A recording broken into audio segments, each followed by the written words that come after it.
Assalamualaikum warahmatullahi wabarakatuh.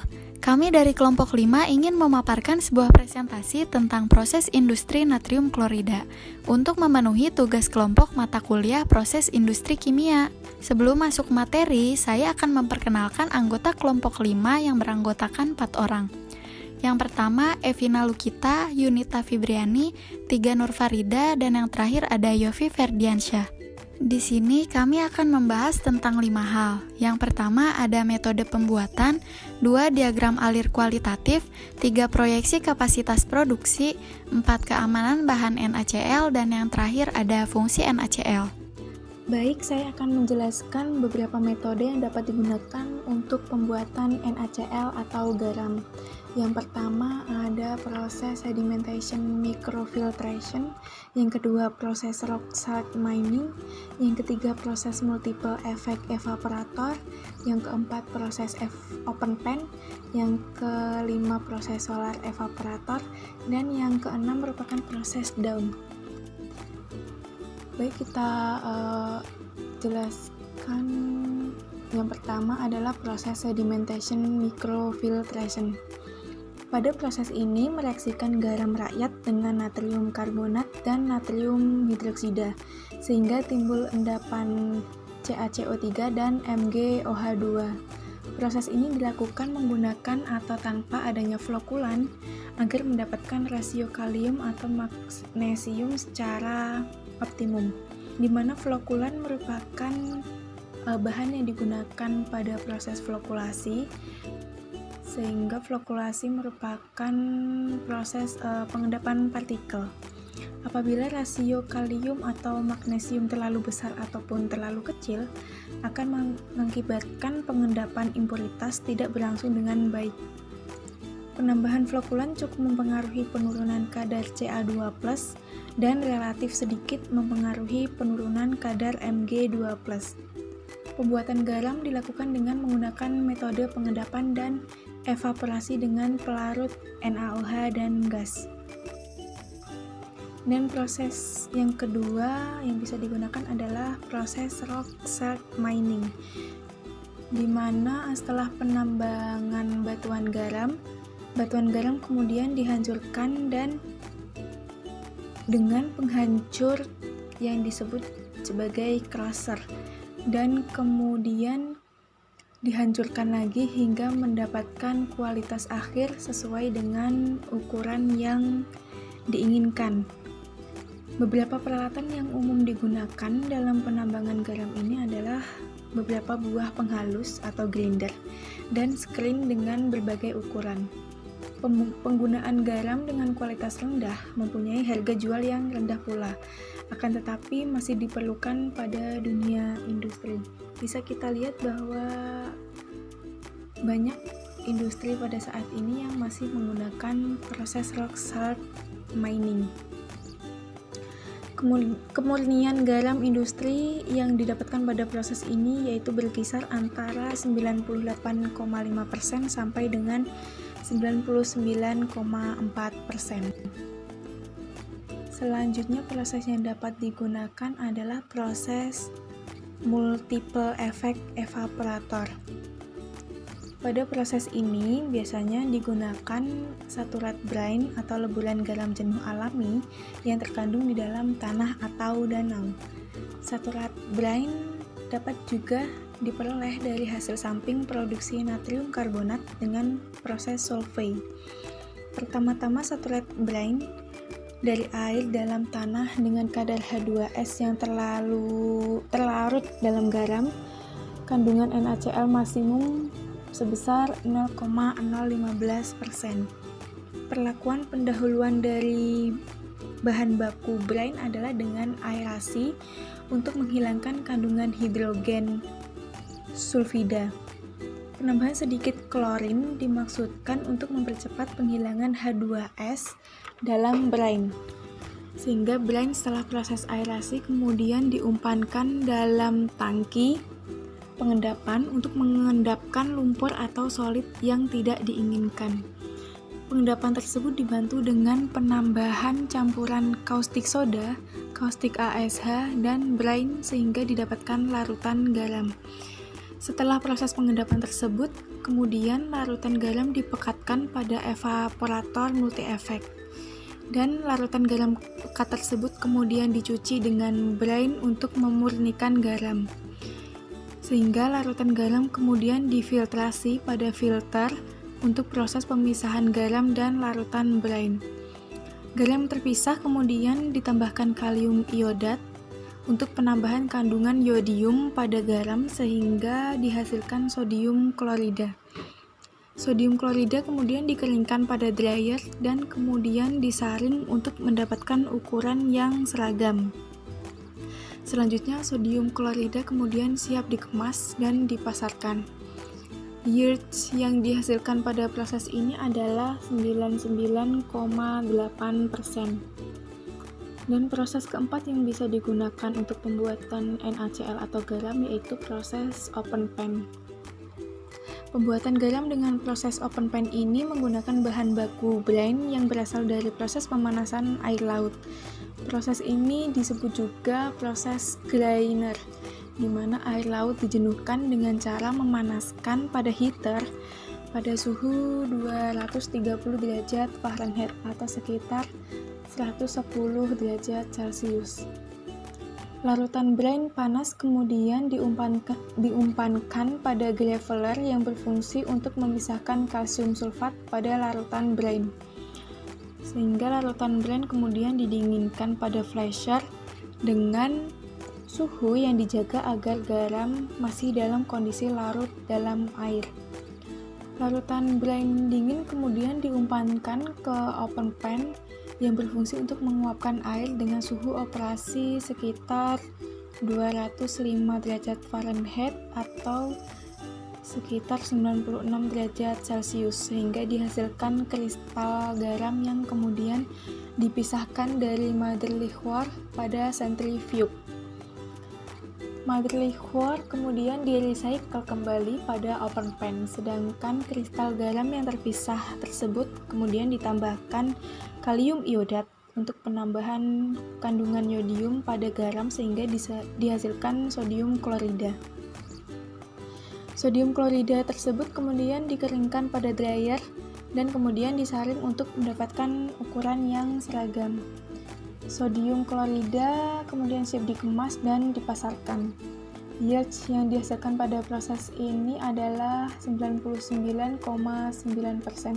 Pada proses ini biasanya digunakan pada petani garam yang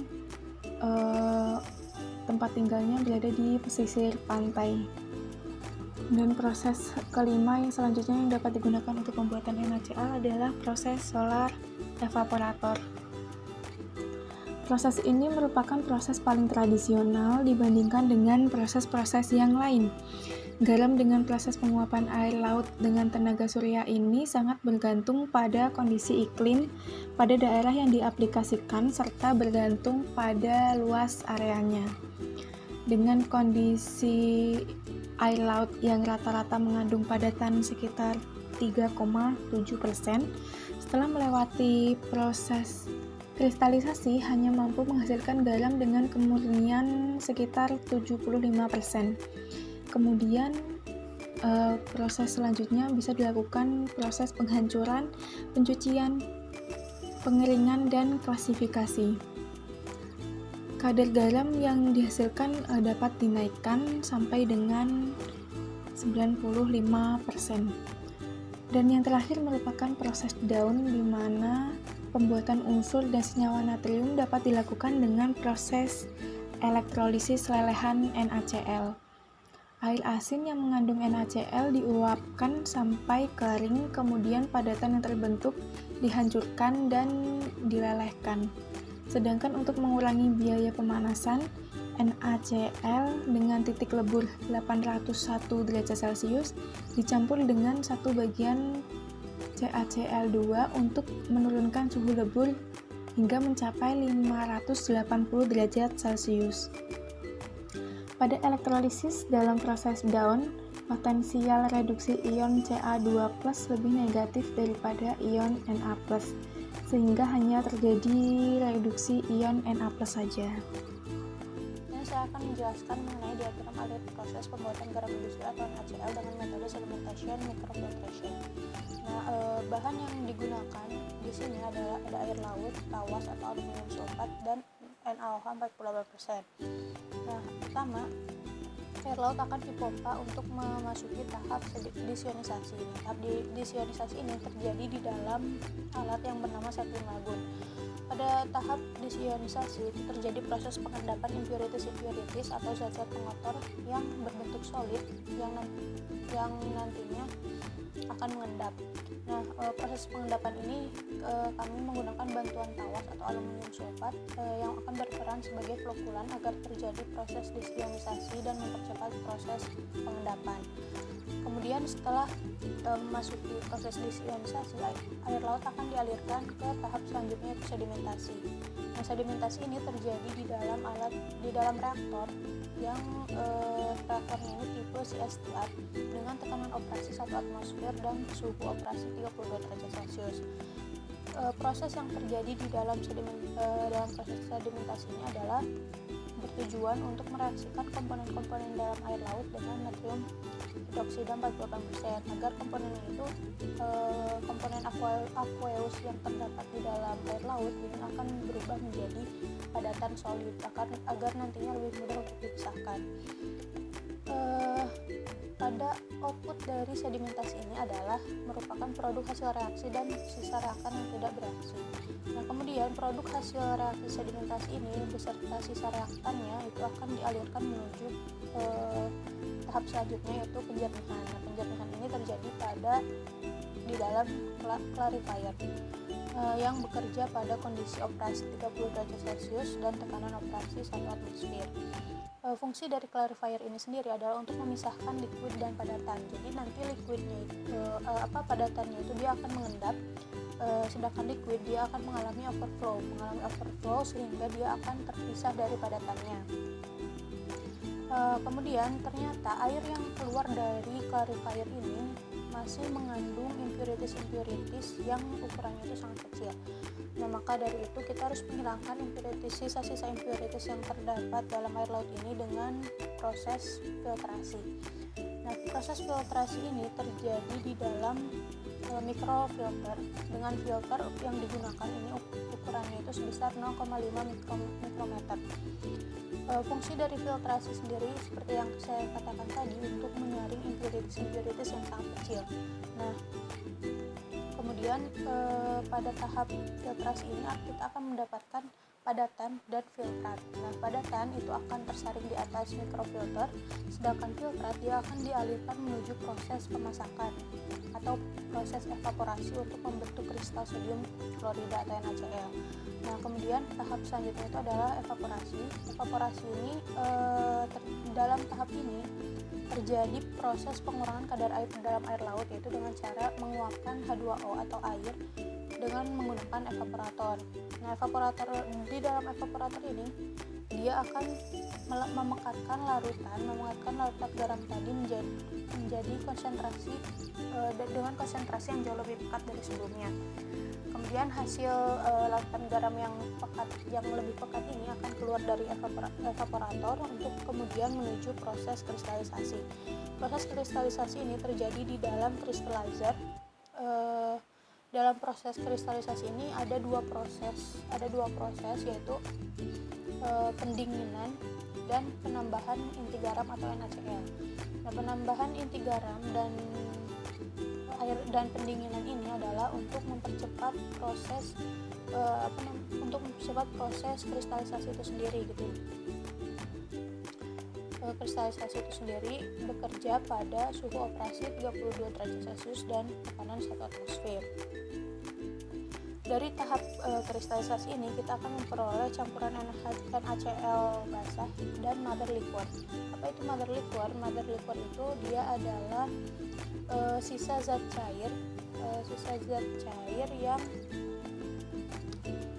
tidak terkristalisasikan pada saat proses kristalisasi.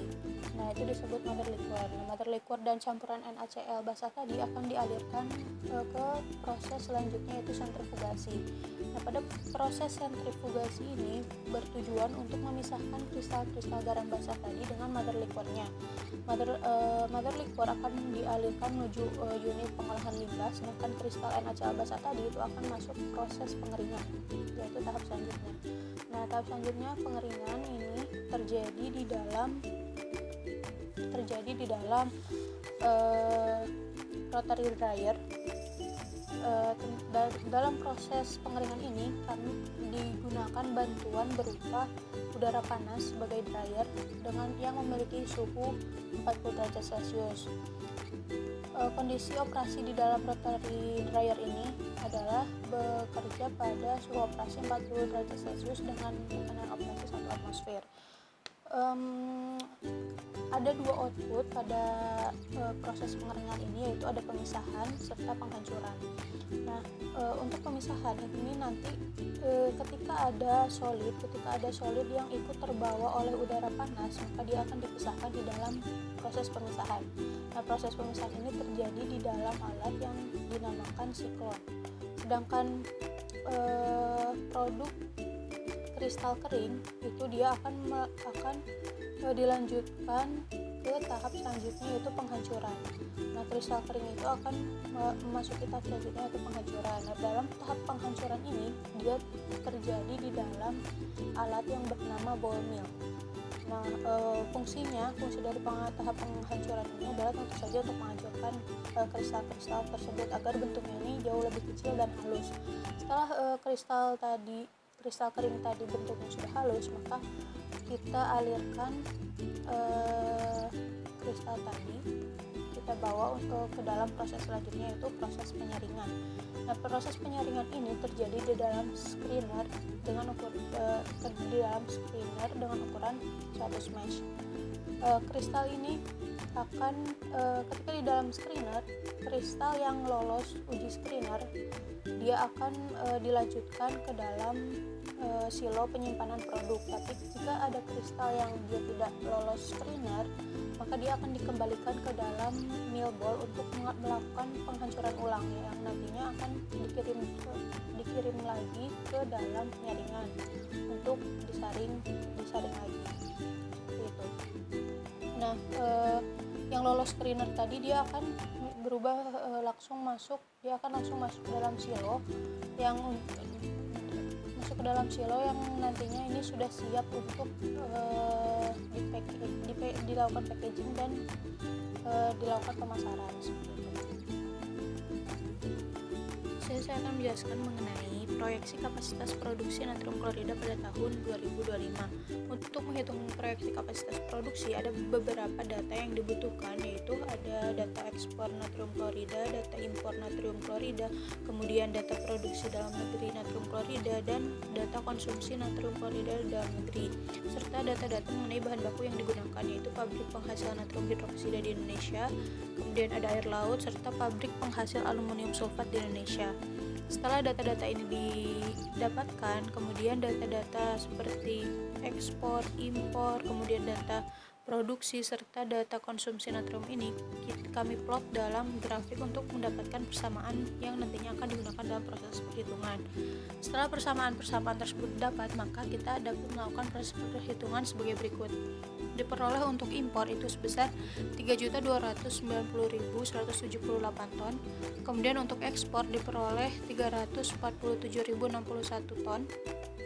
Untuk produksi 2025 itu diperoleh 2.887.804 ton. Kemudian untuk konsumsi itu diperoleh 336.400 ton. Nah, dari hasil perhitungan ini, dari data-data ini, maka kita dapat menghitung supply dan demand-nya. Supply sendiri itu adalah gabungan dari impor dan produksi, sedangkan demand adalah gabungan dari ekspor dan konsumsi. Nah, kemudian diperoleh untuk supply tahun 2025 ini sebesar 6.100.000 77.983 ton, sedangkan untuk demand tahun 2025 ini sebesar 683.461 ton. Setelah didapat data-data tersebut, maka kita dapat menghitung peluang kapasitas produksi. Nah, dengan cara mengurangi demand dengan supply. Nah, kemudian diperoleh sebesar minus 5.494.521 ton. Minus di sini menandakan bahwa kapasitas yang tersedia itu tidak dapat memenuhi kebutuhan kapasitas, atau dengan kata lain, kapasitas yang dibutuhkan itu jauh lebih besar dari kapasitas yang tersedia. 4. Keamanan bahan natrium klorida. Di sini kami akan membahas tentang sisi MSDS dan penanganan bahannya. Ditinjau dari sisi MSDS, ada beberapa hal yang perlu diperhatikan. Yang pertama, klasifikasi bahan atau campuran. Penggunaan bahan atau campuran natrium klorida digunakan untuk laboratorium, pabrik, dan rumah tangga. Bahan ini disimpan di tempat yang sejuk dan aman, hindari sinar matahari langsung. Bahan ini pula tidak diklasifikasikan sebagai bahan kimia berbahaya. 2. Tingkat bahaya bahan menurut National Fire Protection Association. Ada beberapa bahaya yang dapat diklasifikasikan. Yang pertama, bahaya kesehatan tingkat 1, yang artinya bahan dalam kondisi darurat dapat menyebabkan iritasi yang signifikan. 2. Bahaya kebakaran tingkat 0, yang artinya bahan yang tidak akan terbakar, termasuk bahan yang tidak dapat dikombatkan secara instrintik seperti beton, batu, dan pasir. Reaktivitas tingkat 0, bahan yang ada biasanya stabil, bahkan dalam kondisi kebakaran. Yang keempat, kesehatan peringkat bahaya tingkat 1. Sedikit bahaya yang artinya dapat iritasi atau cedera kecil. Yang kelima, mudah terbakar tingkat 0, bahaya minimal, yang artinya bahan yang tidak akan terbakar. Yang keenam, fisik tingkat 0, bahaya minimal, yang artinya bahan biasanya stabil, bahkan dalam kondisi kebakaran, dan tidak akan bereaksi dengan air, polimerisasi, membusuk, mengembun, atau bereaksi sendiri. Non-bahan peledak. Gejala dan efek. Ada beberapa gejala dan efek yang ditimbulkan natrium klorida. Gejala atau efek setelah dihirup yaitu batuk. Gejala atau efek setelah kontak mata mungkin menyebabkan iritasi mata. Yang ketiga, gejala atau efek setelah dihirup mungkin mual. Dan yang keempat, ada gejala atau efek pada administrasi intravena tidak tersedia dan tidak tersedia pada gejala kronis. Ditinjau dari sisi MSDS, diperlukan penanganan bahan jika Dioman Hajar menunjukkan angka lebih dari sama dengan 0. Yang pertama, peralatan perlindungan personal. Kenakan sarung tangan perlindung untuk perlindungan tangan. 2. Kacamata kimia atau kacamata pengaman untuk perlindungan mata. Yang ketiga, perlindungan pernapasan tidak diperlukan dalam kondisi normal. Yang kedua, tindakan pertolongan pertama. Tindakan pertolongan pertama umum, jangan pernah memberikan apapun melalui mulut ke orang yang tidak sadar. Jika merasa tidak sehat, cari saran medis. Yang kedua, tindakan pertolongan pertama setelah menghirup. Lepaskan korban ke udara segar dan tetap beristirahat dalam posisi nyaman untuk bernafas. Hubungi dokter jika Anda merasa tidak sehat. Biarkan korban menghirup udara segar, biarkan korban beristirahat. Yang ketiga, tindakan pertolongan pertama setelah kontak kulit. Cuci dengan lembut dengan banyak sabun dan air, angkat pakaian yang terkena dan cuci semua area kulit yang terbuka dengan sabun dan air ringat. Diikuti dengan pembilasan air hangat. Yang keempat, tindakan pertolongan pertama setelah kontak mata. Jika di mata, bilas dengan hati-hati dengan air selama beberapa menit. Lepaskan lensa kotak jika ada dan mudah dilakukan. Yang ketiga, alat pelindung khusus dan tindakan pencegahan untuk pemadam kebakaran. Instruksi pemadam kebakaran, gunakan semprotan air atau kabut untuk mendinginkan wadah yang terbuka. Berhati-hatilah saat melawan api kimia. Mencegah air pemadam kebakaran masuk ke lingkungan. Yang kedua, perlindungan selama pemadam kebakaran. Jangan memasuki area kebakaran tanpa alat pelindung yang tepat, termasuk perlindungan pernafasan. Yang ketiga, pemadam yang cocok, busa anti alkohol, karbon dioksida, bubuk kering, semprotan air, busa, dan pasir. Yang keempat, pemadam yang tak cocok yaitu jangan gunakan air tawar yang berat. Kelima yaitu fungsi atau manfaat dari NaCl. Fungsi atau manfaat yang pertama, mengatur keseimbangan cairan tubuh. Dalam kerjanya mengatur keseimbangan cairan tubuh, natrium natrium bekerja sama dengan kalium. Natrium akan memberikan rangsangan ke otak agar mengkonsumsi air. Penjelasannya, ketika kita mengkonsumsi natrium melebihi batas, tubuh akan merasa haus. Rasa haus tersebut kemudian diikuti dengan konsumsi air dan kerja ginjal untuk mengeluarkan natrium lebih banyak, sehingga volume darah akan berkurang dan menyebabkan menjadi lebih seimbang. Yang kedua, yaitu mengatur fungsi dan kerja otot jantung. Natrium yang kita konsumsi memiliki pengaruh meningkatkan kerja otot jantung, sehingga jantung akan memompa aliran darah lebih optimal untuk memenuhi kebutuhan tubuh. Konsumsi natrium yang berkurang atau bahkan tidak memenuhi standar normal akan berakibat kerja otot jantung menurun. Tubuh terasa lemas karena aliran dan tekanan darah tidak optimal, serta volume darah akan menurun. Yang ketiga yaitu mendukung metabolisme tubuh. Dalam kinerjanya, mendukung metabolisme tubuh, Na bekerja sama dengan Cl dan bikarbonat. Na, Cl, dan bikarbonat akan membantu keseimbangan pH dalam tubuh kita. Dengan kata lain, mengatur keseimbangan asam basa agar tubuh tetap pada kisaran pH netral. Na yang sering berikatan dengan basa serta Cl yang sering berikatan dengan asam akan membantu menetralkan kemungkinan pH yang terlalu ekstrim, mungkin pH terlalu asam atau pH terlalu basa. Yang keempat, membantu sel-sel untuk metabolisme zat gizi lainnya. Manfaat ini erat kaitannya dengan manfaat yang telah diuraikan pada nomor 5. Natriumlah yang bekerja memiliki kemampuan untuk menembus membran sel dengan membawa zat gizi lainnya. Dengan kemampuan tersebut, natrium bisa keluar masuk melewati membran sel untuk membawa zat gizi lainnya, sehingga proses metabolisme dalam sel dapat berlangsung lancar. Selain itu, keseimbangan cairan yang ada dalam sel dan di sekitar sel juga akan tetap seimbang. Yang terakhir yaitu merangsang kerja saraf. Natrium mampu merangsang kerja saraf, sehingga rangsangan-rangsangan yang berasal dari saraf kita mampu sampai ke otak dengan optimal. Natrium ikut berperan mengkonduksi impuls dan saraf-saraf kita.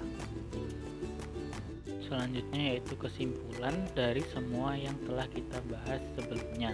Yang pertama, bahan baku yang digunakan adalah air laut karena bahan baku ini mempunyai kandungan garam yang tinggi, sedangkan bahan pembantunya berupa air, NaOH, NaCl, udara, Al2SO4 3 kali.